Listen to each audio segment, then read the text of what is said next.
to the Spanglish World Network on Zingo TV, channel 250. Please remember to download the Zingo TV app at the respective app stores for iOS and Android devices. When you download the app, make sure you rate, leave a comment. Both apps are absolutely free. It is also available on Google Chromecast, Amazon Fire, Fire TV sticks, Roku sticks, and also on Smart TVs 2016 forward. Now, joining me as usual is David Morassutti. David, how's it going, sir? Doing well, doing well. It is almost time. Yeah. How's the church treating you? Treat me well. Treat me Things are, well. things are going well. The pandemic finally is in the rear view mirror.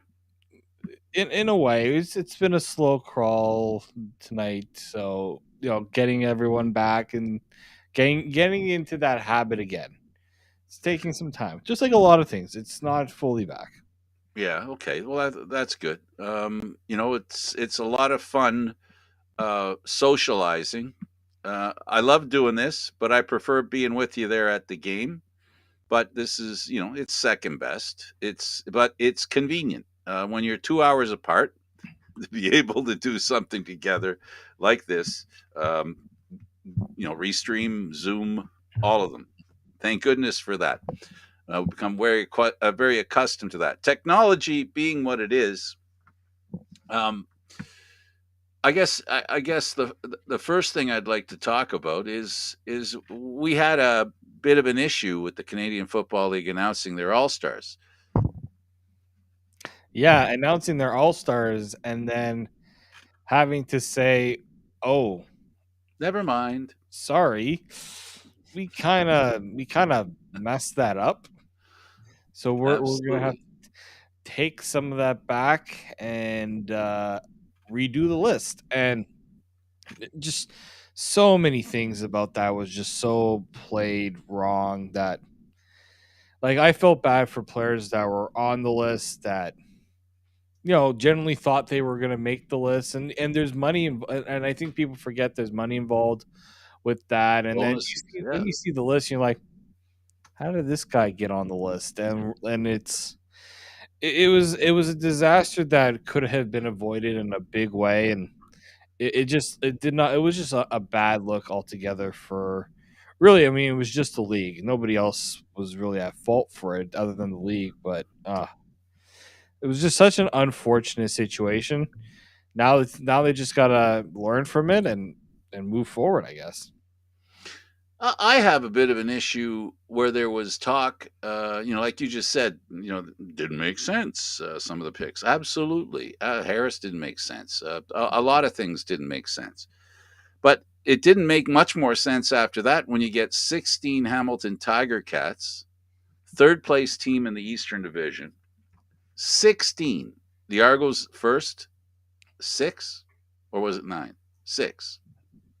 In the first round or second round? No, the second round. The first round, it was reversed. Hamilton Yes. and Toronto were reversed. They were inverted. But Yes. now, you've got the third place team has 60, more than both Montreal and Toronto combined, who finished first and second. I think there's 7 from Toronto, 7 or 8. Well, whatever. Yeah, But okay. Hamilton having more is definitely a eyebrow raiser. I will agree on that one. I mean, not that they went from the fry pan into the fire, but it still doesn't seem to make sense. I don't get it. But this happens all the time where you get all stars. Players become all stars almost because they're expected to be all stars. But anyway, um, that was crazy. That's on the negative side with the Canadian Football League. With the positive side, we've got a couple of things that are positive. We positively are going into the playoffs. Yep. We just heard that BC will be getting the Grey Cup, and on the first jettisoned management person, Jason Moss, is available anywhere. Maybe even Edmonton as an OC. I don't know. Yeah, it feels like Jason Moss will be flip flopping between those two, Edmonton and Saskatchewan. Edmonton, Saskatchewan. No, maybe Edmonton. Sorry, Saskatchewan, Edmonton. Then he'll come back to Toronto Maybe he'll go to Ottawa. or Ottawa, which is where we thought he would go a couple of times. Yeah, I mean, if especially because they it seemed like a team that was in need of some offensive I mean, Paul Police was there, but now with him gone, there could be a potential fit. At the same time, how many times will Jason Moss get that opportunity? Right? I don't know. You know, he was the offensive coordinator in Saskatchewan. Mhm. Saskatchewan's offense suffered. Their number one quarterback was became no longer a number one quarterback. I guess in a way, they may be picking between Jason Moss and their quarterback. I don't know if it's Jason Moss and the quarterback. More so, you know, Craig Dickinson had to make pretty much. I mean, I don't know how much of a decision this was on him, but this is kind of a message to Dickinson in a way to say, all right, we're gonna take away the scapegoat of the offense, which is Jason Moss. Um, I think Cody Fajardo, they're not tied to him next season, so they'll give Craig Dickinson that clean slate if he wants it, if he and he's gonna need it in a way. I think they gotta go in a different direction in many ways. So yeah, I think that it'll be a very interesting situation there in Saskatchewan. Let's just say. Status quo for the GM, status quo with the head coach. Offensive coordinator, bye bye. Probably the quarterback may be leaving. At least he's already said his goodbyes and he hasn't left yet. So Saskatchewan's will be in a off-season reset, and reset they will have to because the it seems to me anyway that we've got a situation here where Saskatchewan's going to be in tough because the way BC's improved, Calgary's always Calgary, Mm-hmm. and Winnipeg's the you know back-to-back Grey Cup champ. So Saskatchewan's got some work to do. I mean, Never mind Edmonton. the biggest one for Saskatchewan is they had the worst offensive line in the CFL. I don't think anybody would say any team had a worse offensive line than Saskatchewan. So if it does not matter what quarterback you bring in, whether you bring back Cody Fajardo, whether the rumors of going after Bo Levi Mitchell, none of that will matter if that offensive line is not handled. Because if there's something we know in the CFL, a team that overlooks its offensive line,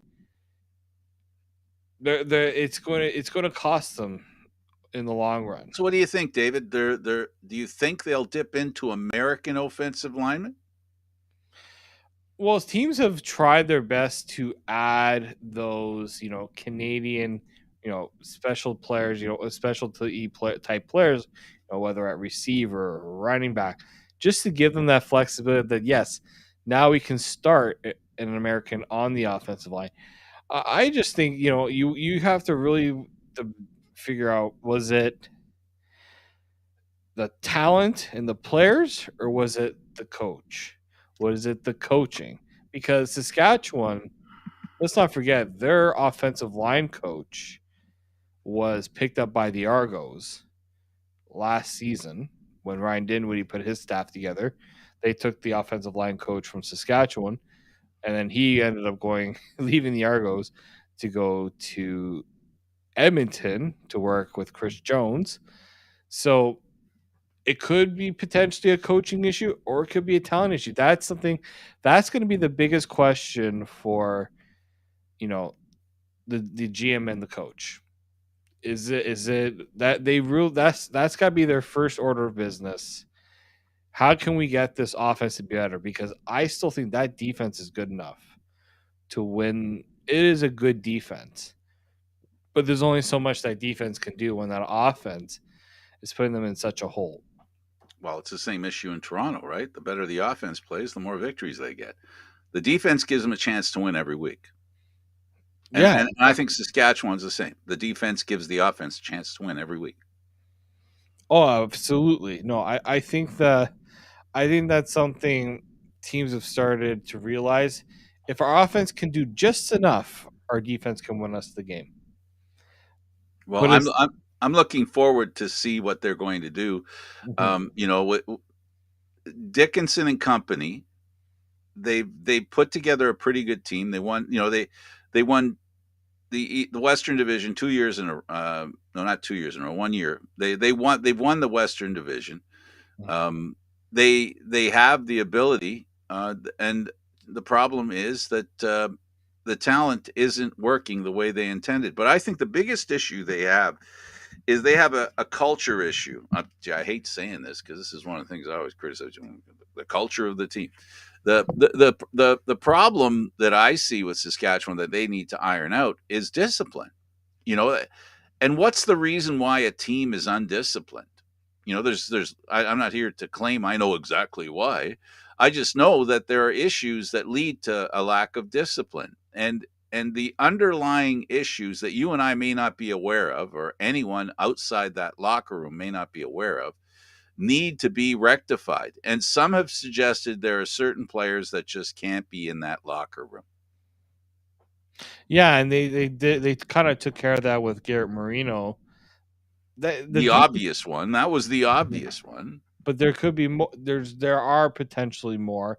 Some that are louder than others. I will say, if that's kind of the correct way to say it. Some that it's more apparent that they need to figure that out. But that's really a coach. The coach has to be the one to say, we can't have this. We can't have this player here. We can't like the worst thing you can do as a team is be beaten by yourself rather than let your opponent beat you. And we hear that a lot with teams. I mean, the Argos kept telling us that all the time. We beat ourselves. We didn't. Our opponent didn't beat us. Well, technically, the opponent did beat you. It's just you guys didn't do enough to beat them. Yeah. But yeah, I can see where Saskatchewan's thinking is with that because there were games that you could tell things weren't going their way because of the things that they were doing to themselves rather than what the other team was doing. Well, you have to be prepared to win.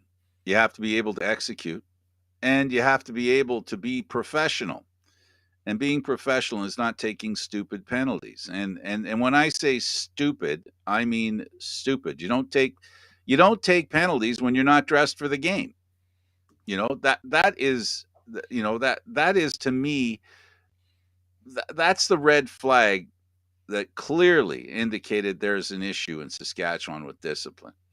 So let's see what they can do. They've got a great opportunity to carry on and also meet a pretty big challenge.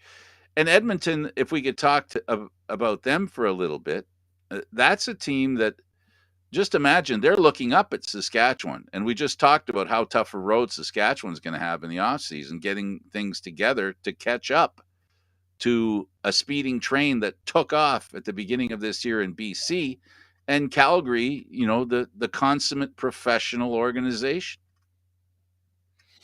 Yeah, I mean, there's so many teams that you can look at and you can say this is the model that you should be following. Some teams don't like to be the copycat; they kind of want to be their own version, but it's kind of They hard copy. not to be, They when, copy. right? It's kind of hard not to be in that kind of position where you look at the other team and says, "Well, if it works for them, why wouldn't we try to do it?" That's what Toronto did when they became Calgary East. I always Yeah, that, absolutely. that was the biggest joke around. Well, like not joke. It was kind of a ha ha thing, whereas well, you called them Not funny, haha. Not funny, you ha. called them the Toronto Stampeders. We at one point we called Oh, them the Mississauga Stampeders because of how many players they had from Mississauga. But yeah, no, if something is working for another team, why not try to either beat it or join in a way, kind of join what they're doing. Or in the case of Toronto, Dinwiddie came from Calgary, so why wouldn't he surround himself with people that he knows that are good? And if he's in Calgary for a prolonged period, spend a little time in Montreal. But I, I I think it's going to be very interesting for those two teams. They're going to be in tough. It's going to be a tough situation, and it gets tougher because you can't even look at the crossover, because Montreal's for real. I think Montreal's for real. What you see is what you're going to get for the next couple of years. The Argos, while they haven't had any success recently since 17 and winning a Grey Cup, they have won two divisions back to back. The Hamilton Tiger Cats are much better than they seem. And, I give the Ottawa Redblacks a leg up on Edmonton. And if Saskatchewan doesn't figure out what they're doing, I give Ottawa. I look at Ottawa to be a better team than Saskatchewan. If Saskatchewan can't figure, the main issues out, offensive line, quarterback, discipline. Yeah, I mean, we're seeing obviously the last few years we've kind of seen the same teams kind of cycle through in terms of the playoffs. There has been a lot of movement on that front, but you can see certain teams are where the decline is happening and where the rise is kind of happening. Like for Winnipeg, they're at their peak right now, and unfortunately, at some point they're going to go down. Maybe we'll But see. for them. Listen, they're not going to beat themselves, David. I think that's clear. They're not going to beat themselves. No, But that doesn't mean that a Calgary or a BC can't play as well as they've played this year. And if they do, they could beat Winnipeg if they play as well as they've played this year. I think Calgary has played enough really good games, good enough to beat Winnipeg. And of course, BC, the same thing. And we've seen Winnipeg, I'm going to say sputter, a little bit, right? They sputtered a little bit. And if they sputter in the playoffs, we've seen teams do that. And then there's also the issue where we're really going to see coaching and planning in the playoffs, because we all know that one thing that football loves doing, teams love to do, is to surprise their opponents. They're very secretive in practice during, the playoffs. There's a few tricks that they put, a few things that they throw in, a few wrinkles into their offense or their defense. And, sometimes they hit the jackpot with what they decide to do, and teams that look invincible all of a sudden look ordinary. And I'm not saying that that's going to happen to Winnipeg, but I'm saying it's possible. no, it's definitely possible. Um, we've kind of this is going to be the hardest CFL playoffs to predict. Like Sure is. I have to write a preview for the East semifinal for Sportsnet, and one of those things I got to do is I got to do a prediction. Good luck. I got Montreal. We'll get to that. I got Montreal over Hamilton. I mean, you look at these last few games that Hamilton and Montreal have played against each other. Montreal won the last contest 23-16. Hamilton won 24-17. How about the third game? Oh, yeah, that was a 29-28 Montreal final. It's like, give me a Here's break here.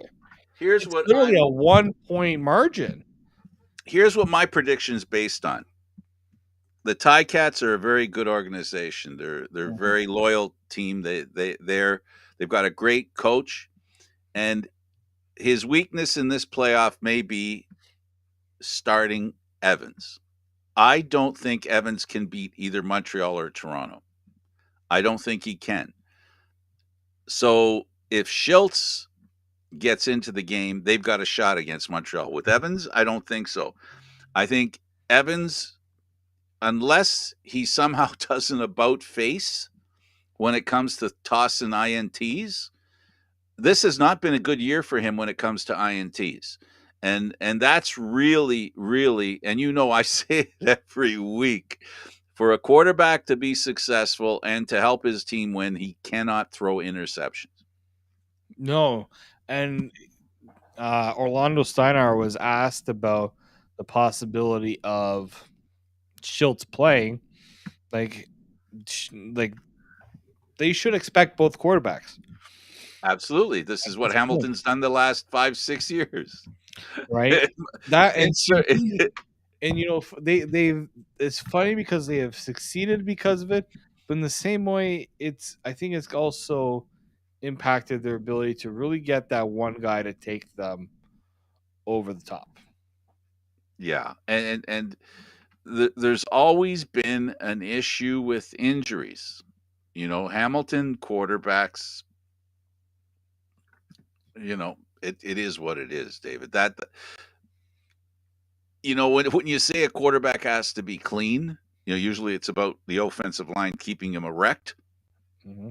In this case, it's about staying erect, regardless of whatever is going on. So I really think that, and I'm sorry if we jumped right to the predictions and to Go the ahead.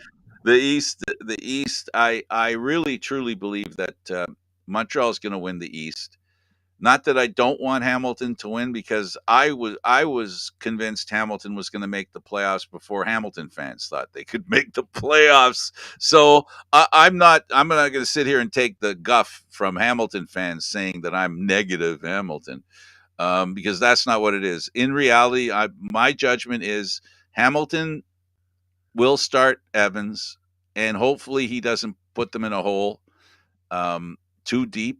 Now, that doesn't mean that he's not a good quarterback. I'm just saying that right now he's not He's an at unknown. this moment, he's not a great quarterback. That's what he's shown us this season. He's shown us a very poor version of himself. That doesn't mean that's him. It just means he's got a hole to dig himself out of. He's been way too inconsistent. Like there's some weeks where I think he's going to have a good game, and then there's some weeks I think he's going to have a tough time because the other team is a better team. Like the game against Calgary, I would not have expected Hamilton to have any chance to win that game, but Dana Evans led them to the win. Um, against I'm trying to like even against like Toronto, you think Hamilton has a good chance to win. Dana Evans just doesn't have it. And then they bring in Matthew Schultz, and he seems to have it. Like there's just too much And then uncertainty, he gets hurt. and he gets hurt. And he was banged up in their last game that they played, or in one of the last games that he's played Yep. too. Like it's just too much. That's the one position that you can't go in and say we're not sure what we're going to get, and that's dangerous. Like Hamilton's defense will come ready to play. They're going to give Montreal a tough time. If they win, it will be because of a major contribution from either quarterback. Yeah, If and their run Hamilton game, wins, that's what they're going to need. game's got to be really good because they got to find ways to get yards. But That man, helps the quarterback. it helps the quarterback. But we've seen in the CFL that the running game can only get you so far. Oh, And absolutely. Hamilton doesn't trust it enough to go with it all game long. Well, when the league averages 60 yards a game, you know, we saw 150 yards this year, but that's like the first time or the second or third time in the last 5-6 years that we Like had like we that saw kind of. we saw over 200 yards by Standback Yeah. last year, and that was just like when was the last time we saw that? Yeah. And if he's healthy, that changes things a lot, because can you imagine Harris, the experienced quarterback that he is, the ability to consistently reach his receivers, to hit his receivers, his experience, and then have that kind of running game to boot? This Yeah, is why, I'm leaning on Montreal for the prediction. I It might so not get ugly, but it's going to be I think it's going to be probably a close Montreal winning. game. I think Montreal can do it because we know what we're going to get out of Trevor Harris.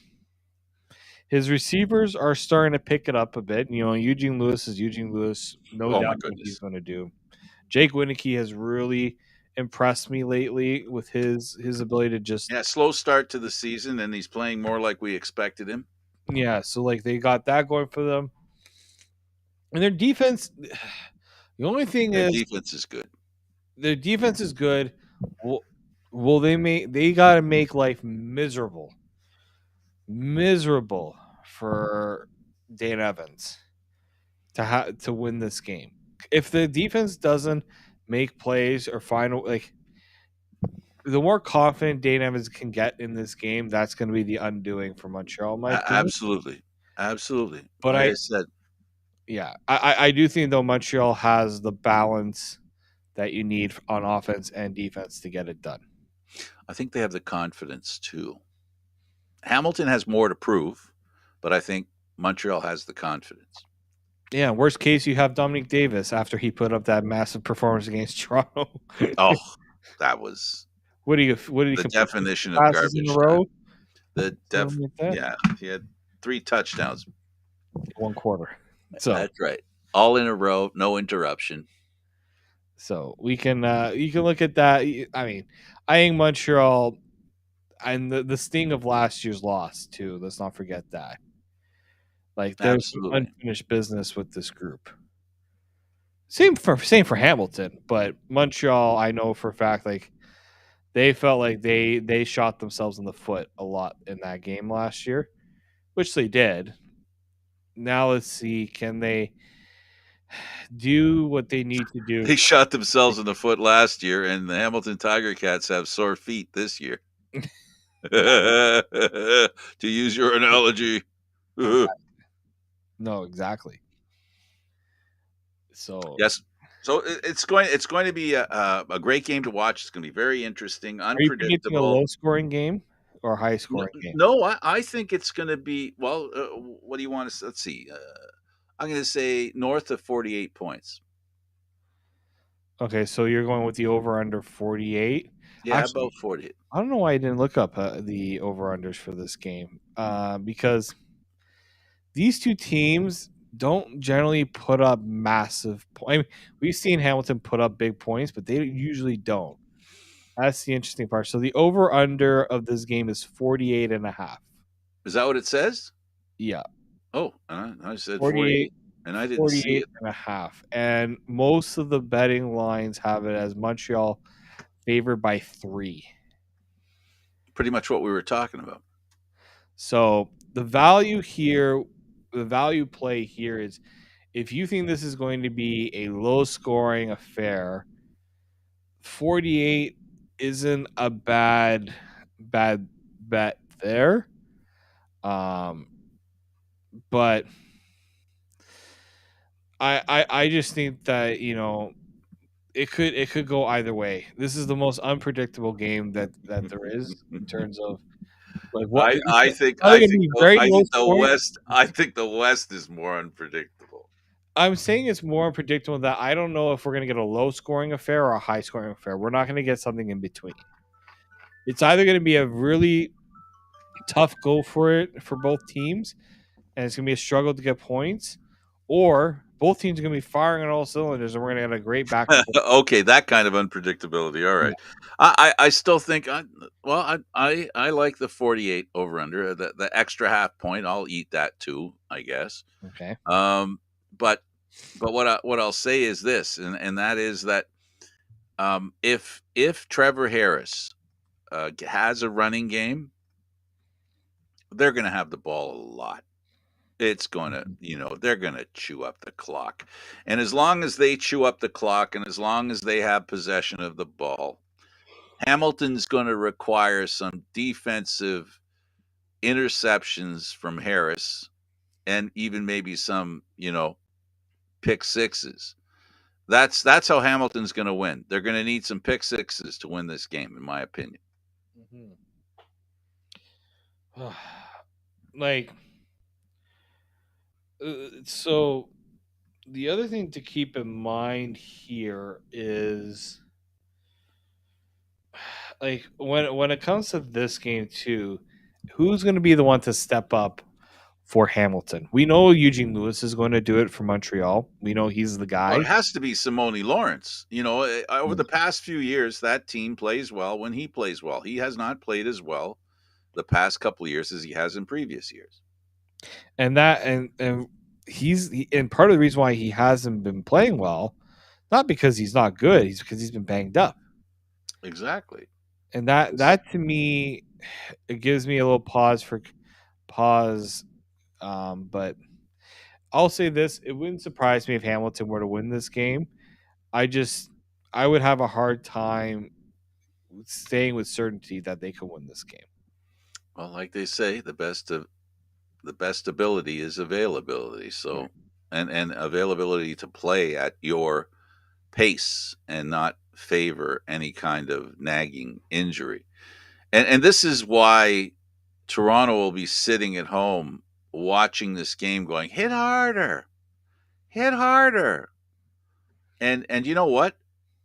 This is going to be an angry game. Montreal and Hamilton don't have a history like Toronto and Hamilton. Yeah. Montreal is now at the point where I think they're starting to get very aggressive and very physical, much like they did a few years ago when they were leaning on Grey Cups. And I see this match between Hamilton and Montreal being very feisty. It's going to be a physical affair, and I got to tell you, Hamilton can bring it, and I think Montreal can bring it as well. Oh, yeah. No, I think Montreal can definitely bring it because we've seen them do it. They were the ones that gave Winnipeg their first loss of the season, Yep, right? They've had some absolutely. very, very impressive wins. It's just, can they do enough?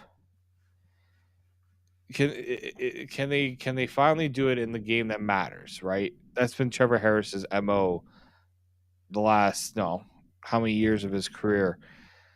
Um is he in the right are they in the right position to have all those doubts not something that will creep into their head, basically? Yeah, So absolutely. Well, we're going to find out. I think it's going to be very interesting, and I'm telling you, this is going to be one of the best seasons we've had in the Canadian Football League in a while. We're finally over the pandemic. The false starts are done. We've had every organization has had an excellent opportunity to put together a really competitive team. Obviously, with Winnipeg being who they are, a lot of teams have learned not to like Winnipeg. There's a giant target on Winnipeg. Plenty of motivation to go around with every team. Who doesn't want to knock off the Winnipeg Blue Bombers? The Western Division will get the first crack at them, depending on who wins in the game between Calgary and BC. The question is going to be, which BC team are we going to see? This is much like, must be a cat thing, you know, where we know that the BC Lions can be a really, really good team, but it really is dependent on their quarterback. yeah, no, the quarterback is the straw that stirs the drink there. They have arguably the deepest group of receivers in the league. Their offensive line is better. Their run game, that's gonna be another one. But Yeah. the thing about this game, when was the last time we had an indoor CFL playoff game? So the weather will not be a factor in this game. I'm trying to remember the last time BC hosted a playoff Well, game. they This would hosted have the been Grey like Cup and they won. And the playoffs, when was the last time they hosted a playoff game? Well, when Riley was there, they never. So when Riley was there, they didn't have a first home game. first time in 6 years. Yeah, there you go. So that's a long time for uh, sorry, an indoor playoff game. And I don't think I think that's something that benefits the team that wants to pass the ball. And that's BC. They like to run the ball, that's for sure. But we know Calgary's MO is we're going to run the ball and take our shots down the field. Well, this is the time of the year when football teams everywhere in North America, as the seasons go further into the winter, the more teams rely on the run. Yeah. And so when you say that, now Toronto are lucky enough that winter weather, they can escape winter weather, like the way the weather is in Toronto. So the run game for Montreal is the reason I'm saying this is the run game in Montreal is going to be important. They're the home team. Yeah. Temperature's a little lower there. So to your point, now you got BC. It's indoor. Um, it favors receivers indoor. Yeah. There's no wind to speak of. Um, so yeah, it's going to be it's. We talked about 48 and a half. The over under in that game is going to be maybe add another touchdown for each team. Yeah, actually, I was about to look up the over under for that game. Give you 2 seconds. So it's 50.5 in the BC Calgary game. Well, so, I think the chances of more points in the West Division in BC than there are in Montreal. Oh, for sure. I think the two better teams right on this weekend, the better offenses. I know defenses, both defenses are pretty good, but I think there's going to be a desire to open things up I'll offensively. take 60, David. I'll take 60. It would take 60. Yeah, I'll take 60 over under. Okay, it's not an outrageous number as Oh long no, as it's an outrageous number, but I like being outrageous. if both teams get close to 30 points, you're I laughing. I think it's possible, It's, especially indoors, yeah. right? I mean, the defenses don't have to worry about slipping and sliding, but the receivers don't have to worry about slipping and sliding either. And gripping the ball, the stick'em's going to do a lot of good work. Yeah. And the receivers that are in that game, there's going to be some interesting. I'm I know I'm going to enjoy watching that game just strictly based on the run game that the two teams have that they can put together, and with some pretty good receptions. I mean, any game that Barnum's in, it's going to be an interesting game for touchdowns. Oh, for sure. Burnham.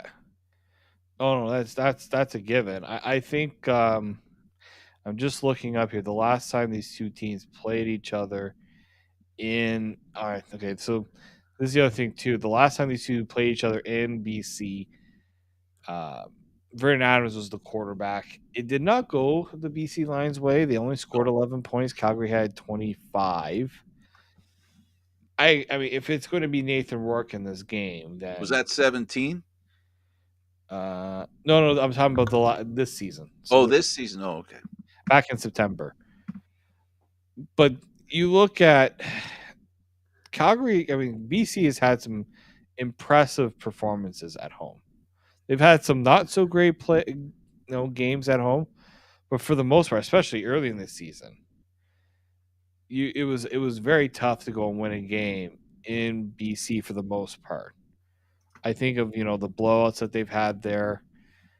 I also think of some of the tough games they've won there, and this is going to be a very pro BC crowd. I think Oh, they're opening up they're opening up the upper section yeah, of for course this they are. game. So this is going to be a good crowd, which they've had some decent crowds, but nothing. I don't think that they would no they've had in the past here. Like they've had you know at certain times. Absolutely.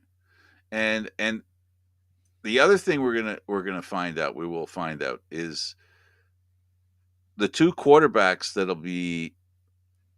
It doesn't matter who they put out there, because I don't think we'll see Bo Levi Mitchell start. We won't see Bo Um, Levi Mitchell in this game. I think it's going to be interesting. The two quarterbacks that come out there to start, this is going to be their first playoff game for Adams if he's the guy, in Mhm. a long time. Where last year he's got stuff to make up. Right. I think the big one too is you know for especially for Calgary, how if it's Nathan Rourke, you Hmm. have to think that the game plan will be keep this guy off the field. What's the best way to do that? We are going to run the football as much as we can because that and if we can keep these long drives and keep them off the field, that's what's going to win us the game. Because what's going to hurt this team and what's going to hurt Calgary potentially is if they're trying to go with the passing game, not able to sustain drives, and BC gets as many cracks as they can, and that's going to make life difficult for that Calgary defense, which is a good defense, but they can get tired. And I think Calgary's offense has been good, but BC's with Nathan Rourke is better. If Adams plays like the quarterback of a couple of years ago, where he stretches the defense and that tired factor or tiresome factor that you're referring to will actually kick in. You know, he has been historically, maybe not recently, he's been a deep threat quarterback looking for the deep threat. You know, he throws up some passes where he really does challenge his receivers in the back of the end zone, in the corners. Um, when he's on his game, and that's why I say I'm looking forward to the touchdowns that'll be happening here. Because if Adams is on his game, it doesn't matter that it isn't the Canadian that's starting, because Adams can win a football game. He can be central to doing that with his feet, obviously, which is obviously a trait that he has that's beneficial for him. And BC's at home.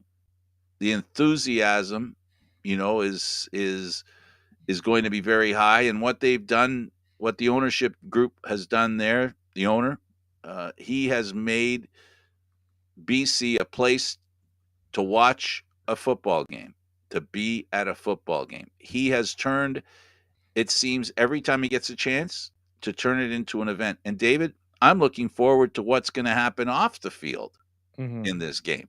I'm going to see, he's going to be bringing some really great artists in.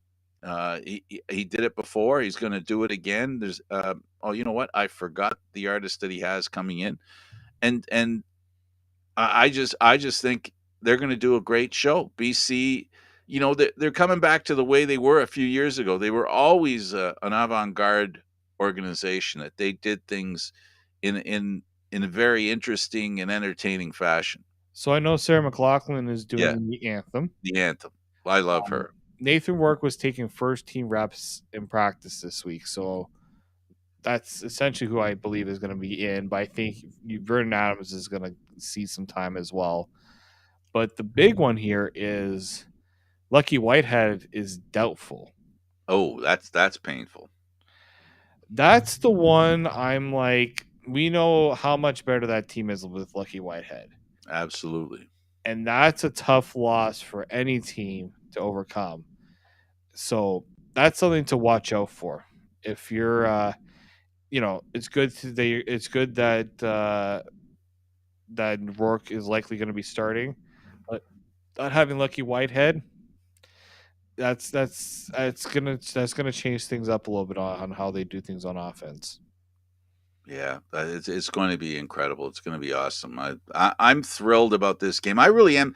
Listen, I'm sincere about this. I'm loving these two playoff games. I just, you know, I don't really know who's going to win. I can predict based on the logic that resides here at this point before the game.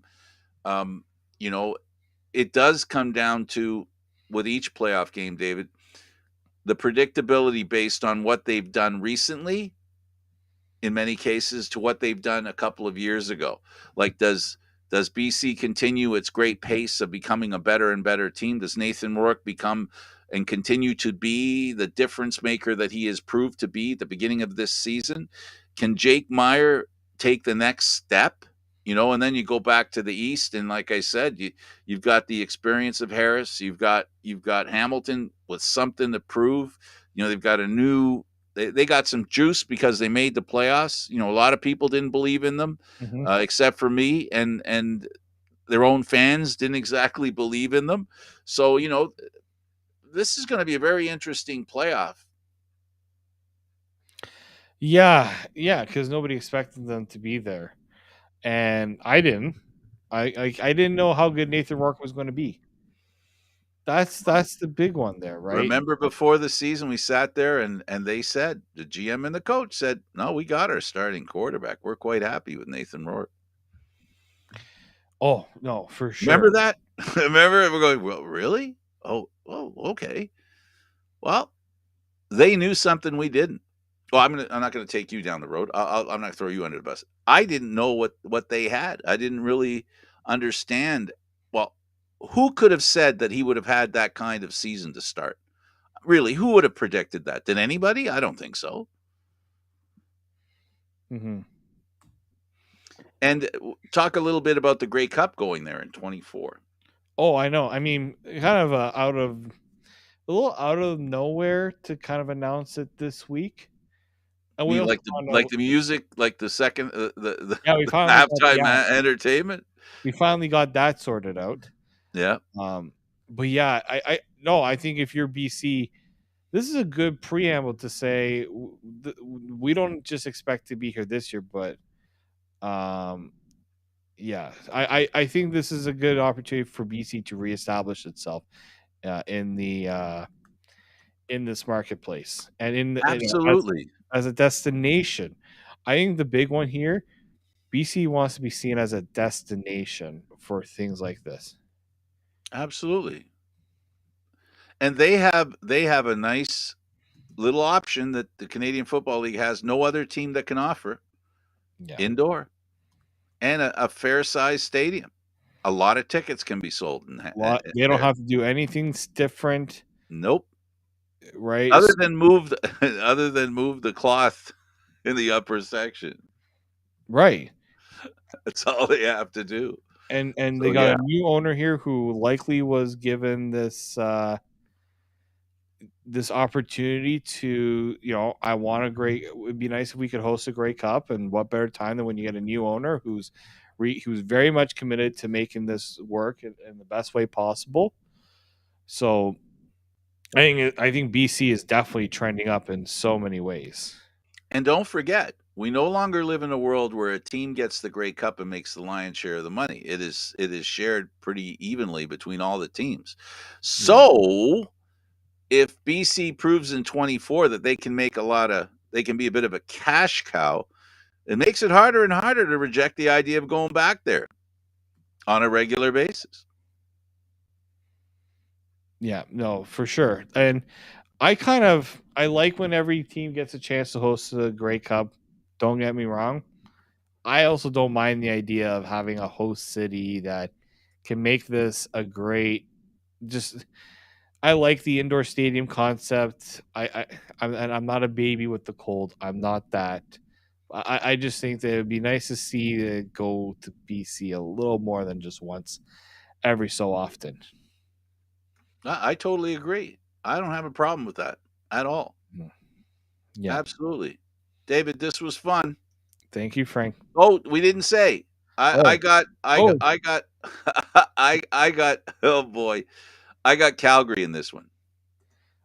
I got BC. Okay, so we This have is gonna be something a to talk close about game. next week. This is gonna be a close game, but I think we're split. Yeah, we're definitely split on this one. All right, David, thanks for doing this. Thank you, Frank. Okay, he's David Morassutti. I'm Candid Frank Stanisci. Thank you for watching CFL Talk Aaron live Mondays, normally at 9 p.m., but we moved it this week. This show can also be heard on the Spanglish World Radio Network for CFL Talk, news, entertainment, and other sports programming we offer. Please check out spanglishworld.ca. Spanglish World. Watch it, hear it, read it, download it, and live it. Thanks for watching, everybody.